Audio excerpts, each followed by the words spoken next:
Hello guys welcome to my another mini blog. तो आज सकाल सकाल उठला बेलू बहुत शीत लगुला तो मुझे जाके खरारे बुली आसली तापर टे चा करके पीदेली। तापर देखला बेलू बाबा आनी माछ तो माछ को भलसे धोईदेली लुण हल्दी देकी भलसे गोलैकी मैरिनेट करके रखीदेली।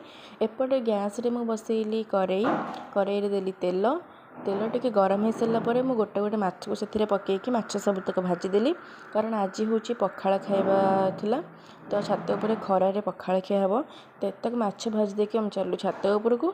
देखिपे छात उपर केते सारा खरा होती तो आम खाइलु पखाड़ टमाटो आलू बैगण पोड़ा पाग तापर अंडा भजा तो पखाड़ खाई संध्या बेले आम बनैलु चा तापर हूँ पकड़ी मुझे चा बनैली मम्मी सेपटे पकड़ी छाणुला तो चा पकड़ी खाई सारा पर संध्या बेले मुझे बनैली रोटी घर पर राति डिनर पर।